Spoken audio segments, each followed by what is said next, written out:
Hey YouTube, kako si, dobro si, how are you? Good? I'm back again with another installment of my series on Macedonian cooking, Memories of Macedonia. And when I started doing this, I decided that I was going to do traditional recipes and things that maybe not may not be considered traditional, but what we served in my family. And this is one of them. This is like one of my all-time absolute favorite dishes, and I don't even think it has a name. I've Googled it, I've looked in recipe books, I've gone on YouTube, and I can't find it. So now there is going to be one. I'm sorry there's no traditional name to it, as I said, because we never really gave it a name. It's just basically lamb, spinach, and rice. It's really, really simple. I know not a lot of people like lamb, but for those of you who do, I encourage you to try this dish. And if you don't like lamb, well, don't do it. No, I'm kidding. You can do it with chicken. Try chicken, or I would probably say pork would be the next best flavor enhancer. Lamb is, or people say, has a gamey taste to it. But this dish is so simple, you don't need many spices at all, just salt and pepper. So I'm going to show you how I make this. This is my all-time favorite. My baba used to make this all the time. Traditionally, it was served at Easter, but now I don't care. I make it whenever I want. My uncle still makes a wicked version of this, and there's some debate whether you like it more brothy or more thick. I prefer mine more brothy. I think my uncle does too, and my mom. My uncle makes a pretty wicked one, my Uncle Bill. So I think I make a pretty wicked one myself. So I'm going to show you what we need. It's really dead easy, and I hope you try it, and I'll be back in just a sec to show you the ingredients. Really simple. Hey, okay, welcome back. I have my ingredients laid out in front of you, most of them. Obviously, like I said, this is a lamb dish, so what I have here is a lamb leg.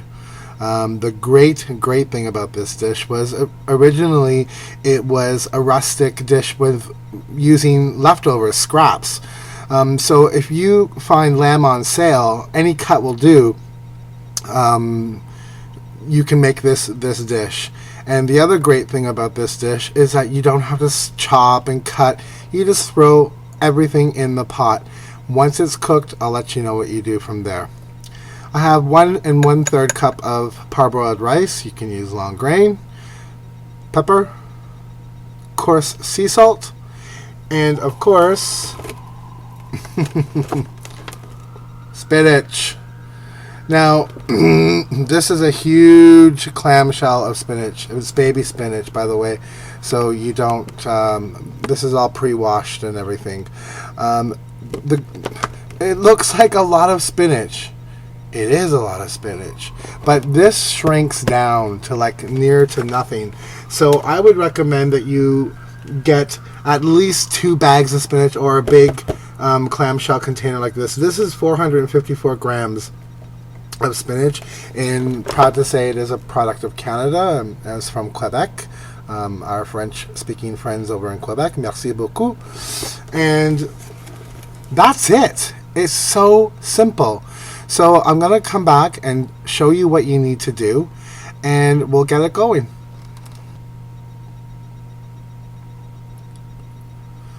I forgot to mention, the first thing you're going to want to do is really wash your lamb. Wash it really good. Just to get some of the gamey smell out of it. And if there's any slime or anything like that, there shouldn't be. But during the process of cooking lamb, you will probably have to skim what they call scum off. I know that sounds just so delicious. You will have to probably skim scum off the top of the pot, and it's just like a foam, really. There's nothing to be afraid of and not to be worried about. It's perfectly normal. So before I show you the next step, I'm going to go and wash my lamb really well, and then I'll be back. See you in a sec. Hey, alright, so I'm back. I've washed my lamb really well. I've put it into this big pot with water. Now, the amount of water that you use, again, is dependent on whether you like it soupy or thick. But bear in mind that a lot of water will reduce during cooking because you have to cook this lamb until the meat is just falling off. Also, the quantity of rice that you decide to use does use up a lot of the liquid. I like mine soupier. I tend to fill this straight up. Now, a lot of people will say, can I add chicken stock or lamb stock? You can if you want. Just make sure you're watching the sodium level. But the lamb really, really flavors this water sufficiently. So I never add a stock. What I do add sometimes, and again it's optional, is an onion. And I've just made a big slit in there to render out the flavor. Just going to pop them in there. When the meat is done, I'll just take this out and discard it. Its job will be done. At this stage, you can also go ahead and get your coarse sea salt and salt your water. Like anything you make, like pasta or anything, you want to salt your water. Okay, go a little bit easy on it at first, although, you know, this will require some salt because there's spinach and there's rice, which are both kind of bland. Pop this on the stove on a medium-high heat. Keep an eye on it because you will periodically have to, how should we say, skim. You'll have to skim that foam. We're going to call it foam. If you're a fan of lamb, you're going to really, really, really love this dish. And I'll be back in a sec to show you how easy it is to make. There's a few little steps, but for the most part, it really cooks itself. It's a one-pot meal. Be right back in a little while. I'm going to put this on the stove and get my lamb going. Hey everyone, I'm back just to show you this step, the skimming part. When I first started cooking, this slotted spoon barely had any of that foam. And as you can see now, there's hardly anything in here. I wouldn't even bother. It just adds more flavor. So I just wanted to show this part for those of you who may have been squeamish and worried about that foam thing. It's perfectly natural. It doesn't taste bad. It's not aesthetically pleasing. You just want to remove it from your dish. My meat is pretty much ready. What I'm going to do next is I'm going to take it out soon, and I'm just going to let it cool so I can handle it, chop it up into pieces, throw it back in here, and then I'll show you the next step. See you in a bit. Hey everyone, so I'm back. I cooked my lamb in the pot till it's nice and tender. You should smell the broth. My God, you don't need a stock because this lamb really flavored the water. I did have to add a little bit more liquid, to be quite honest with you, because it does reduce down quite a bit when you're cooking. I waited till it was cool to touch, chopped it up into pieces. I discarded any pieces of fat that I obviously didn't want in my meal. And what we're going to do is we're going to throw this back into the pot with the rice. And when the rice is pretty much cooked, we're going to throw in the spinach. So we'll be right back and I'll show you how this ends up. Now the key is to cook that rice and to make that lamb fork tender. It should be almost like butter. In the meantime, please keep an eye on the dish. Keep it stirring. Make sure that the rice that sits on the bottom of the pot doesn't scorch or burn. Keep it going. Keep an eye on it on a medium to high simmer, I would say. And then we'll be back. And as you can see, my rice is fully cooked. The broth is so tasty. The lamb really added a flavor. The rice added its natural starch, and the meat is quite fork tender. I know it's probably hot, but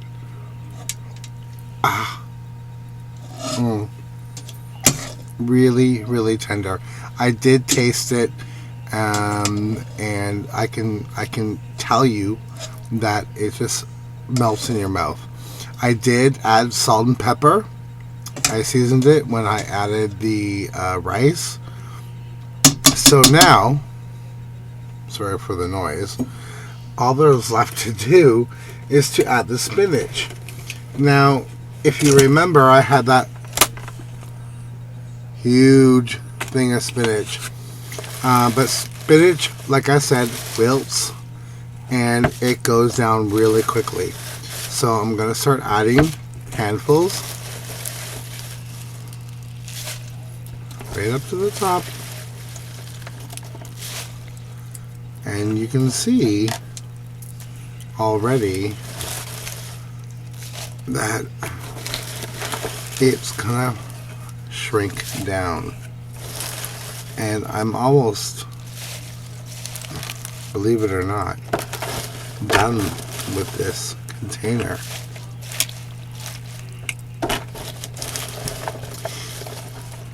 If you need to do this in batches, do it in batches. Obviously I can't do this video again, so I'm like screwed if anything screws up. But push down your spinach. You can see how thick it's getting. But there's still broth. Still yummy. Okay. And look. It's almost done. So I'm gonna dump in. Sorry for the stupid angle, but I'm cooking on my desk, don't forget. Alright, empty. So if you thought that box, that clamshell of spinach was a lot, you see now that it's not. It just really melts down. And now you can start to see the texture and the feel of the dish. I wish you can smell this. It just smells so great. And the meat is so tender. It really is. I wish I can show you because it's so hot. Hot. So what I'm going to do is I'm just going to sit this on the stove just for a bit. Sorry for the noise. Just so the spinach will build some more and everything will get done. And then I'm totally going to plate this. As I said, I salted, peppered, seasoned this.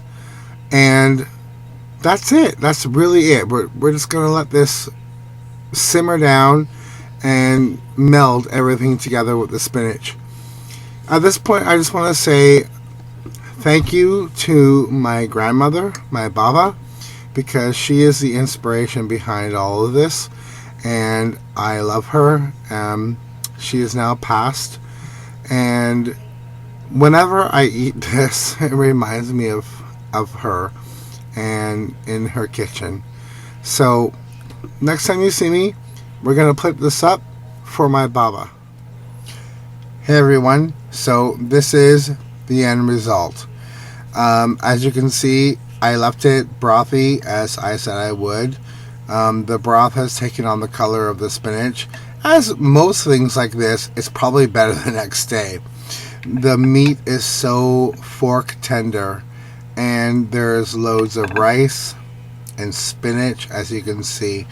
This dish I salted as I added the rice, and that's all you need, salt and pepper, and everything else just goes together, trust me. The only thing that's missing from this dish would be Balkan style yogurt that my Baba, my grandmother, would make from scratch. And this dish is inspired by her. So I'm going to go ahead and add some. I'm going to really enjoy this. So I just want to say thank you to my Baba. I love you, and thank you so much for showing me this wonderful dish. Love you. I hope everyone out there tries this, and I can't even describe to you how comforting and yummy it is. Ciao, and have a good night.